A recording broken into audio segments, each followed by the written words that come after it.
This is the planning board meeting for the 22nd of May, 2025. Our first order of business is to reorganize. And first item in that is to elect a chairperson. Are there nominations for chair? I nominate Brandy Nelson as chair. Second. Oh, thanks. Does Brandy accept the I'll nomination? accept the nomination. Is there a race this year? Are there any other nominations? Can I vote on this one? Well, you vote anyway, and maybe Kim won't count it. Okay. Yay. All right, so Brandy, there, it's been made, moved and seconded. Discussion.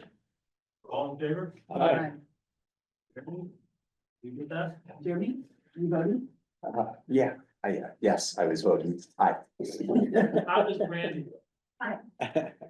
Okay, now you can pass the gavel. Now this is- Oh,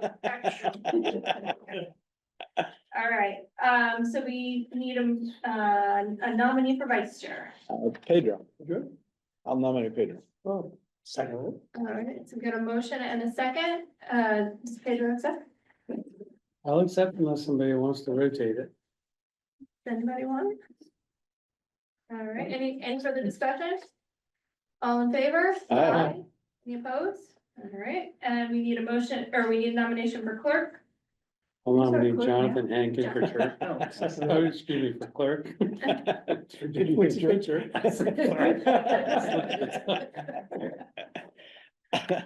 We've got a motion and a second. Mr. Hankin, will you accept? It's such a heavy lift, but sure. Okay, any further discussion? I'm sorry, who seconded? Malcolm, Okay. all in favor? Aye. Any opposed? All right, motion carried. He signs off on a number of, important documents. Permits and- Like twice a year. So then the next thing is to appoint representatives of, delegation to, Berkshire Regional Planning Commission and an alternate that we would recommend to the select board. I will nominate Pedro Second. for the delegate position. Pedro, are you willing to accept? I'll accept, yes. Okay, we've got a motion by Malcolm and a second by Jeremy. Yeah. And this is a motion to refer it to the select. No, No. no, this is. No, our- this is the It's member. the alternate, right? No, this is the member. But the alternate has to get this. Right, that's a joint appointment. Yeah, that's such a funny thing. It's actually not a joint vote. It's It's a just, select. board. It's theirs, oh, it is really? so it's a recommendation. So does it, so we've got a motion and a second on, Pedro being the delegate to BRPC. Any further discussion? All in favor? Aye. Any opposed? All right, carries. And so we need to make a recommendation on an alternate to the select board. I think Malcolm, the chair of the BRPC, would be a good alternate. I I would won't, second. I won't be the chair of the BRPC if I'm not. Well, I think are you going, step down to the vice chair? No, not this year. No, oh, not this. So you, I'll second. so we've got a, motion and a second for, a positive recommendation of Malcolm to the select board Yep. as the Alternate, alternate. yep. Any further discussion? All in favor? Aye. Any opposed? Carried. Then the next item is a representative for the Community Preservation Committee. Oh, I'll nominate Jeremy for that. Jeremy, are you willing to Sounds good, accept John. that? Yes, do we have a second? Second. Second by Malcolm. Any further discussion? All in favor? Aye. Any opposed? Okay. A lot of change in this Then planning we board. have, That's a lot of change. we need a nominee for Design Advisory Committee. Oh, I'm gonna nominate Jackie for I'll that. second. Will you accept that? Okay, so we've got a motion by Jonathan, second by Jeremy. Yeah. Okay, for Jackie as Design Advisory Committee, any further discussion on that? All in favor? Aye. And then nominee for Lake Mansfield Improvement Task Force. Brandy, I'll nominate Brandy for that. Second. Okay, I'll accept that, thank you. Malcolm any- seconded. oh, Malcolm seconded, Whatever. Jeremy seconded, you guys seconded. Free time. Any further discussion? All in favor? Aye. Okay, all right, we are officially reorganized. And Looks awful familiar. it does feel familiar, so that's great. We should all understand our roles and responsibilities then. Will you take our recommendation forward to select board, or do we need to send it? Yeah, it usually Kim does. I'll that. do it. Okay, thank you, Kim. Yeah. Okay, But you had mentioned it's already on there. It's gonna be on the agenda for the June 4th. Yep. Yeah, Yep. Tom had sent you a note there, June 9th. June 9th, okay. all right, so, we will get into our regular business. So we have a Form A this evening for, it says the vicinity of 9 Elm Court. Jack, how are you? Hi, how are you? Good. I'm Jack Magnati, I'm with Foresight Land Services. I have a check for whomever. Okay.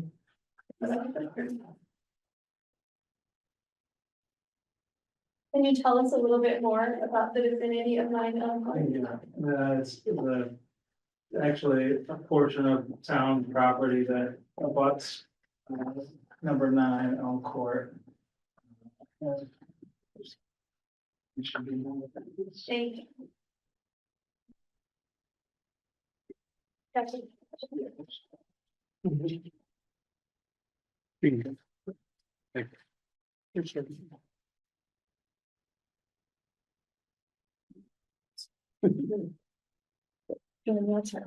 That's her. This.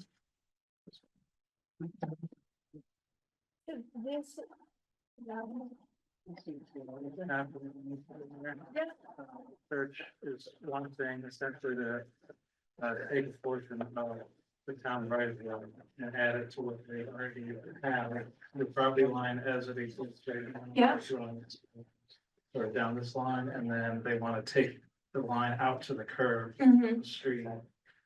Which on the aerial photos, it's taking kind of a chunk out of the right of way itself.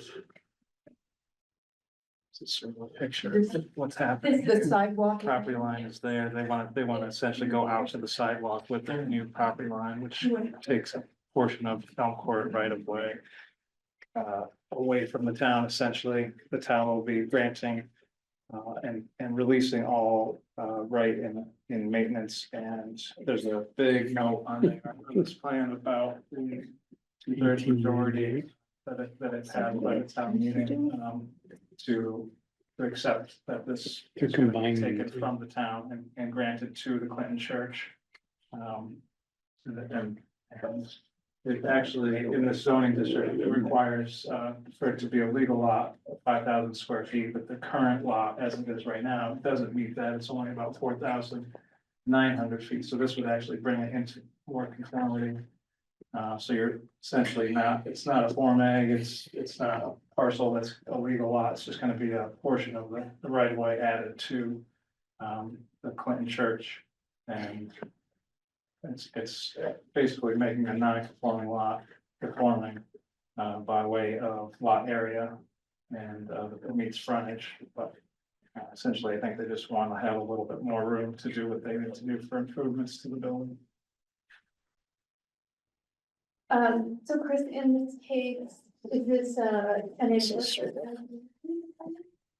Yeah. The tax map and the property line right now is really close to the building. They want it to come out about 10 feet or so. So, Jack. So this is what you're creating. Yes, lot 2 is the brand new lot that doesn't exist and it's going to be combined. And this is. the same property. Yes. Part of the Portion right of Elm Court, yeah. Okay, Chris, do you mind? The board will recall that this lot was partially a question last year in front of the zoning board of appeals, when the zoning board of appeals granted the special permit for the Clinton Church Du Bois Freedom Center special permit for the Elm Court. The planning board and select board voted to modify Elm Court public way in this fashion. And the special permit in front of the zoning board of appeals included modifications to what is now shown on your plan as lot 2, including removal of that sidewalk. And then pursuant to the planning board and select board votes, town meeting then voted by 2/3 to alter Elm Court in such a way so that this lot 2 would be no longer part of the public way, so that it could be conveyed by the town pursuant to the town meeting vote, to the Du Bois Freedom Center.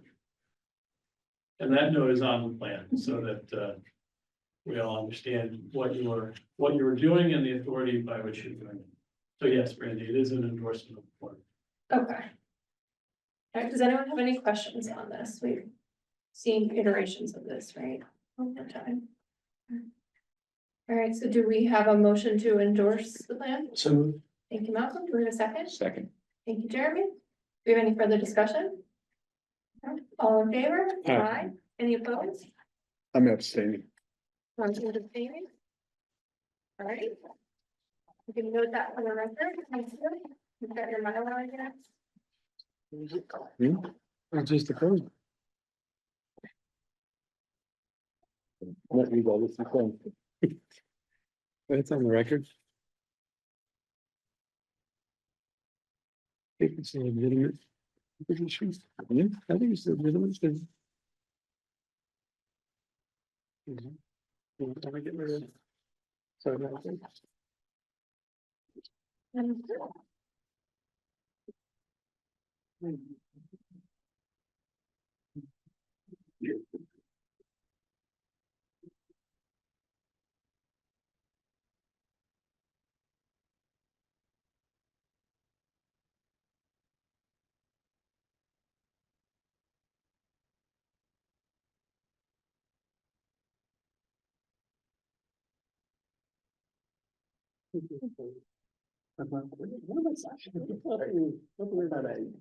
See this over and over again. Right.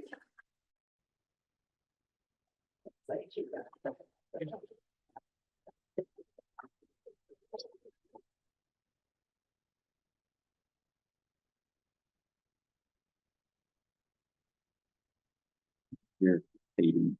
You let me know if you're ready. Yes, I'm ready. Staying, right? Wait 20 seconds. It's what you're gonna say? No.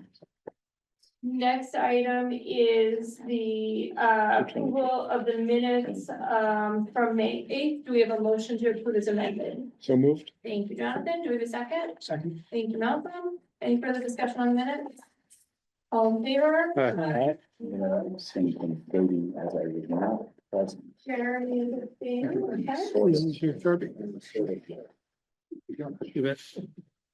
Thanks, Zach. All right, so moving on to the next item is board and subcommittee updates, issues and concerns. Jonathan Hinkin. Nothing? Adrian Flora? Nothing. Nothing? Jeremy? Malcolm? No. Jackie? Okay, nothing for me either. No. Moving on to town planners report. Tonight, Andy McKeever from Berkshire Regional Planning Commission is here to give us a quick overview of the status of the ADA plan that's underway. Right, Hi, Andy. How are you? How are you all doing? welcome back. Glad to be here. So, yeah, I don't have a tremendous amount to update, for you all, but, we are pretty far along with the report itself. Here's kind of the draft of it. I still got some more filling in to do, but this thing's almost a complete draft. So I think a lot of you came to the, public hearing we had there.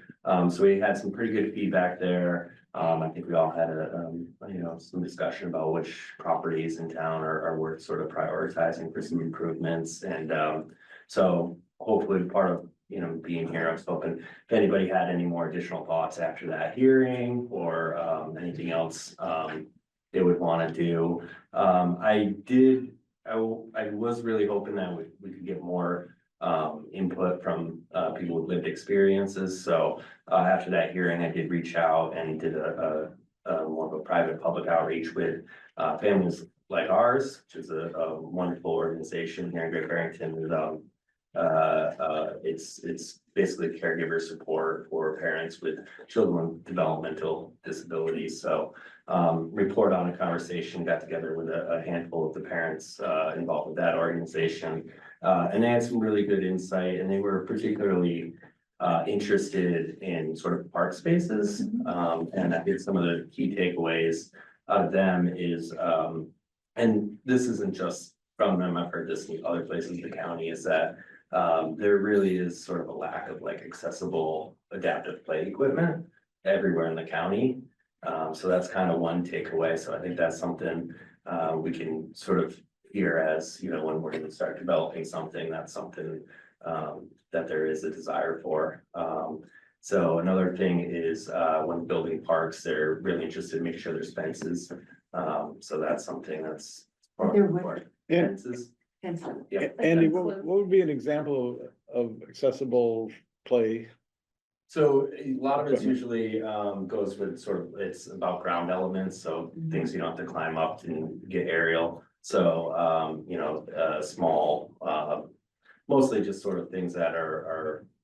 You can sort of just access, come up and play with them. There's a handful of ground elements right in this playground back here you can look at, so that's it. And then What are swing ground elements? adaptive, what was that? What are ground? They're on the ground, so you don't have to. That's it? Yeah, there's a lot of different play components, but yeah, that you can reach without having to, you know, if you had any balance issues, you don't have to climb up, you know. If you're in a chair, you could reach it. Yeah, if you're in a chair, you could reach it. But the challenge with that park space is it doesn't have an accessible surface.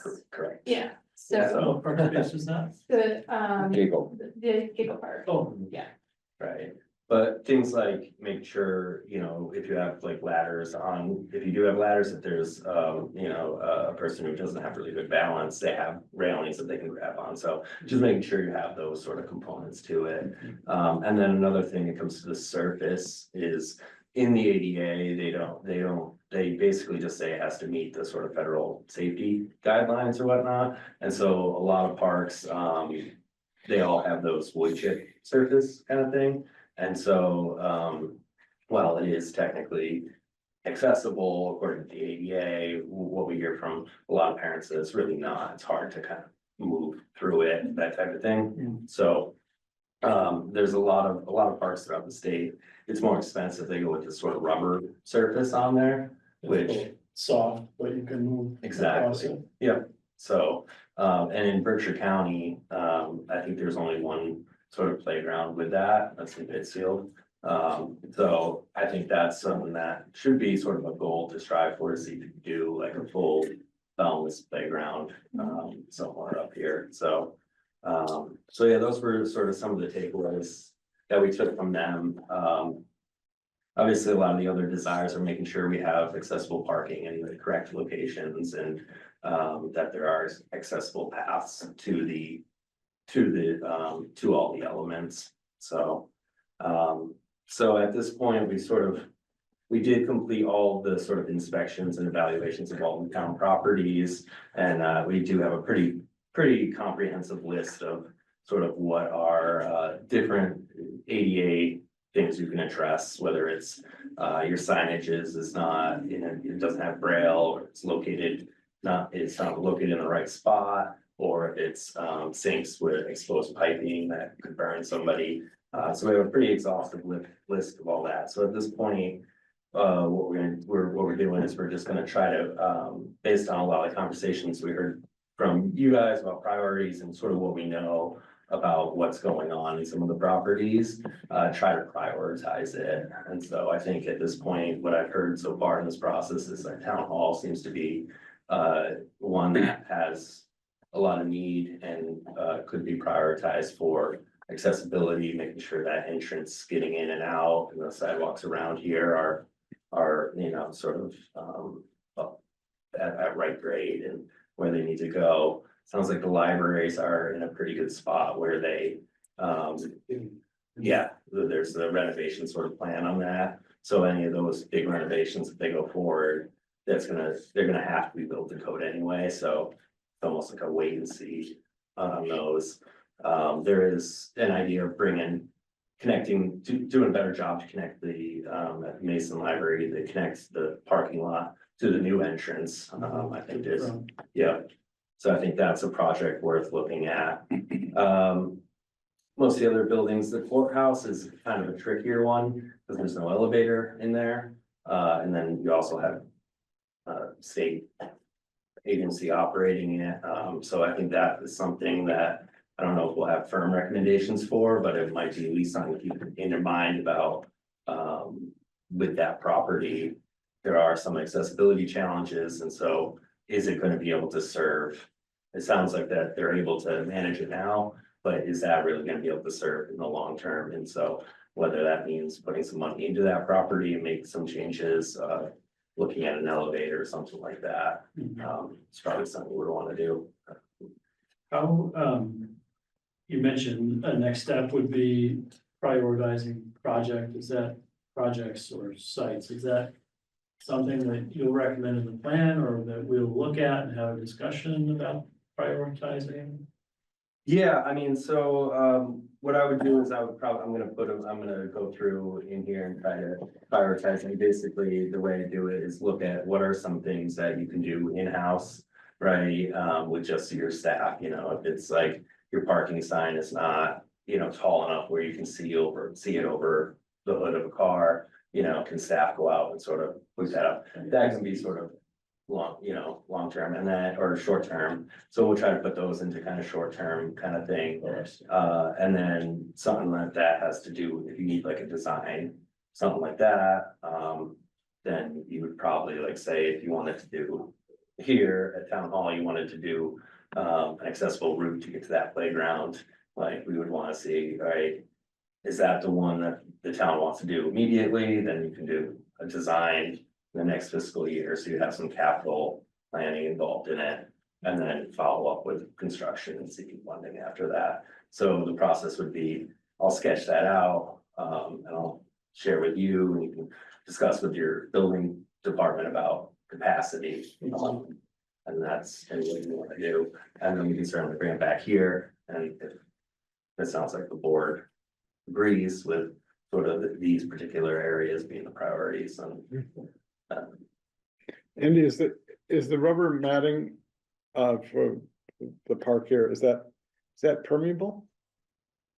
Yeah, I'm not sure, actually. It's a good not? question. No. You have to provide a drainage line underneath it. Okay.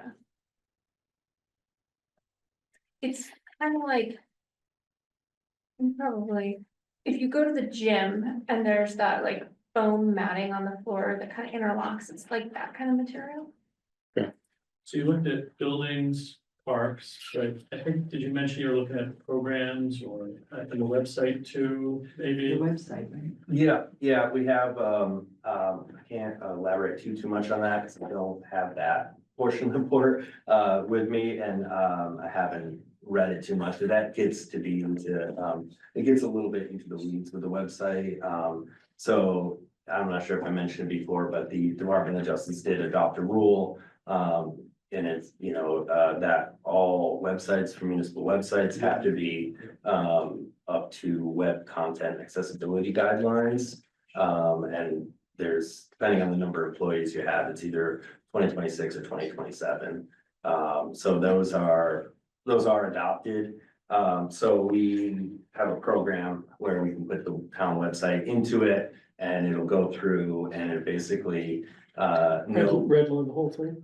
in some ways, yeah, so basically know if there's like color contrast areas, because that's something that, that we want to make sure that there is good contrast, for people who have, visual impairments, and then it looks for things like, make sure that image descriptions are linked to it. It looks to make sure that you can use it with a screen reader, so that the order of the website, how it's built on the back end, actually will work with the technology, the assistive technology. So, we do have, reports on that, that we will be able to share with you, or that you'll be able to share with your website developers, and, make sure that on their back end, they can make the coding adjustments that they need, so. So we still have to decide if people are able to access the content they'd like to access easily. That's not part of that, right? That's, yeah, I think that is different. Feasibility. Is there a website redesign going on now? Yeah, the town's launching its new website on Tuesday, it's coming. Is it So gonna be a that's- little mini beta? So that's the site that I provided to Andy Oh, to okay. review, to use. That's when the new emails kick in? Yeah, new website address and new email addresses. Yeah, Is this the beta in progress? that's real. It's the thing itself. Yeah, so we looked at so this isn't the full report, but we looked at the initial, town hall website.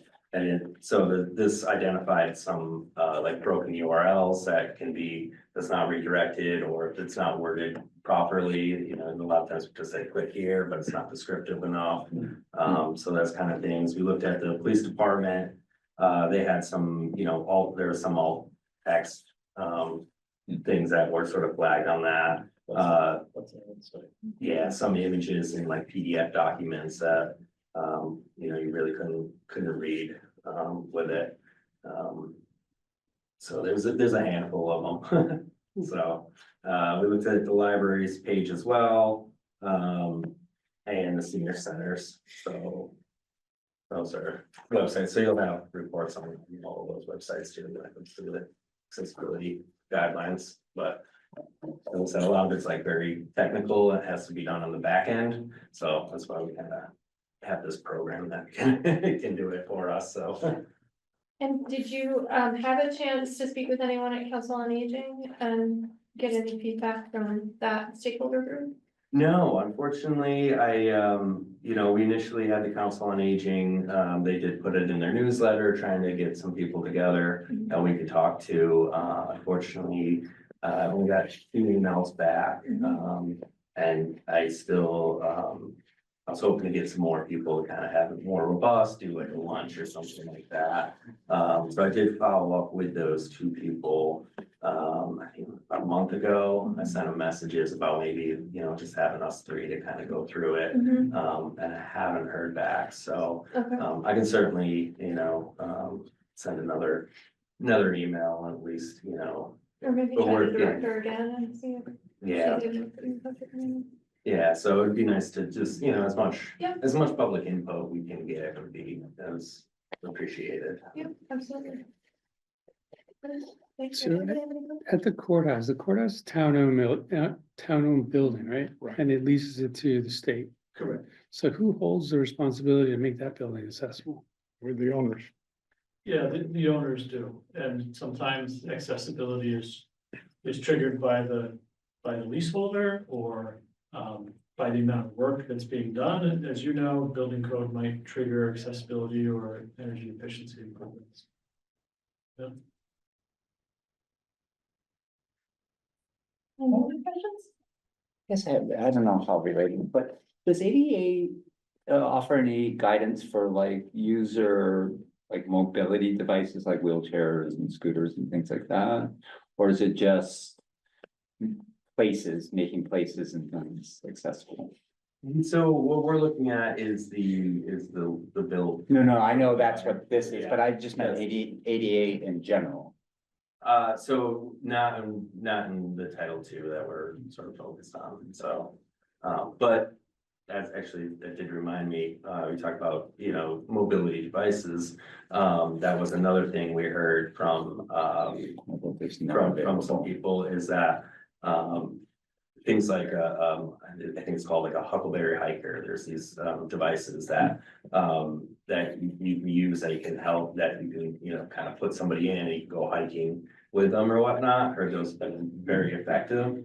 And I know it's like I was told that Sheffield Library has one that people can sort of just check out. So, so that is one thing that I think we could certainly consider in putting in this plan, is looking at what type of assistive technology the town could make available, either added Spark spaces or through a program like the library or that type of thing, if that is interest in the board. And again, with this, you'll be opening to funding for the Massachusetts Office on Disability, and they will fund projects like that. So that's something this board thinks would be really helpful for some of the trail system you have, as being sort of, you know, an extra service you provide. And do they fold down? So like if they're checking them out from a library, they can get them into a car, like they would be able to get a wheelchair into a car? I mean, I'm assuming so. I don't know the devices personally that well, but I'm gonna assume that's how it is. There's a few. What There's are a few they? different type of models out there, so. What are they called again? So the one that I've heard was Huckleberry Hiker. I believe that was the, hopefully that's the right name. Cool. So, Which library has it? I believe Sheffield. So, Yeah, Ramsdale now has kind of what they call a library thing.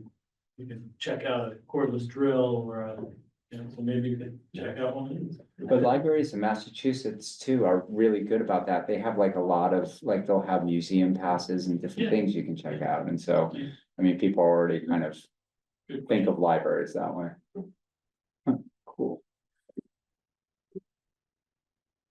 Thanks, and so we wrap up by the end of June, so maybe we'll talk to you again and look at the project list and the easy items and the items that might take a bit more time.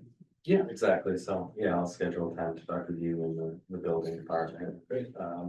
We'll just sit down, go through some of these things, hash out a plan, and then I'll have a full draft, we'll share with the board, come back to the board and look through everything. Make sure everybody's on board with it or want anything else or. Is that something we could put out, make sure people know it's available? Wow, that's really cool. Have some time to. Yeah, absolutely. Yeah, we could get it a week or so before our Oh, June absolutely. meeting. Yep. Great. That'd be great. Yeah, perfect. Okay, No thanks, Andy, appreciate This it. kind of looks like the ski version of the acceptor. Yeah. Yeah. I've seen another one that has like really chunky tires. We're getting excited now. Yeah, my question was because like in the US, like like the devices people use to get around are so bad for non-paid services. And then, you know, like there's all these companies that or charitable organizations that provide like all-terrain versions of like what we have for other countries. And I'm like, why don't we do that in this country? Like make, you know, things that go over grass easy or, you know, like, why isn't that the norm? You know, actually, I wonder, I'm just thinking, have you reached out to like Stanton Home? I have not. No, okay, I'm just trying to think, where else do we have a disability population that might be able to provide? Extra specialty, maybe. Yeah, that's a good suggestion. Good, group, so. Yeah. Couple of different things, you know. In schools, right? Campbell has a number of places around here. Mhm, Yeah. yeah, Yeah, there's actually, I mean, Great Barrington probably has a large population compared to other towns. yeah, I don't know. Yeah. All right, thank you so much. Thank Appreciate it. you. Thanks, Andy. Nice to see you Don't again. store, Yeah. yeah. So cool. All right, And- anything else? I do just wanna mention to the board, this isn't on your agenda, so I'll just mention it for your, so you know about it. This past Monday at the select board meeting, the select board heard a presentation from local childcare and after school, activity providers. And, the select board was keen to highlight childcare and after-school activities as a critical component of, you know, what families need and as part of the local, a really important aspect of local economy. Since having childcare or after-school activities can be critical for people who have a job and they're facing from home and, you know, to be able to provide this sort of activity. So the select board heard from the Berkshire Hills School District, also from Berkshire South Regional Community Center, as well as from Green Acres who provide these services. And it was a really in-depth discussion. I thought it might last about a half hour, it lasted an hour. Wow. The select board meetings are taped like yours, and that recording is now online on channel 1303, the CTSB community television. So if you have some time, watch the session from Monday night. I think the This topic starts at about minute 20 or 30, and then lasts the rest of the meeting. Really important, and I think, you know, as we start to get into thinking about the town master plan and things like that, having a big topic like this in mind, which, you know, can frequently be overlooked if you're not in that space all the time. Definitely good to keep this in mind, so I wanted to mention that to you. I think that's it.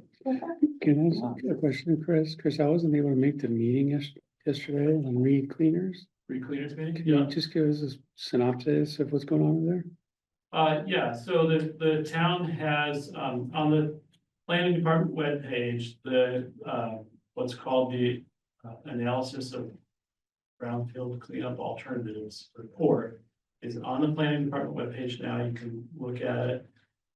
It details various scenarios for approaching the cleanup of re-cleaners and the recommended scenario, which is essentially excavation of the worst contamination on the site. Hopefully, that will be enough to enable some sort of reuse and redevelopment to begin. So the remediation will take place, we hope, in late summer, August, September. Costs about $1 million. But again, the objective is to position the site so that somebody can eventually redevelop it. So, yeah, that's a good meeting. I think that meeting is also on channel 1303, the CTSB TV website. I think as of now. So you can check that out too. Where Read did, the report or drop me a line if you have questions. where did the contaminated soils go? They have to be trucked away to a licensed landfill Okay, that can take these dry cleaning solvents. okay, not going by rail. Not going by rail? No, they'd be trucked away. Okay. I mean, they'd be trucked away from the site, and Yeah. they may be, Who knows? they Yeah. may be put on a rail car somewhere, I don't know, but trucked away from the site. Because it could end up going very far. Right, yeah. Could go to Canada. Or to leave. Can we send them to leave? No, That's not- no, Yeah, it- no. no, let me just say clearly, no, it can't. Okay, good. It goes to licensed landfill. Yeah. Doesn't allow that. Any other questions, Chris? No? Okay, then we'll move on to citizen speak. Any citizens want to speak online? In here? All right. Seeing no hands raised, we'll adjourn the meeting at 6:38. All right, thank you.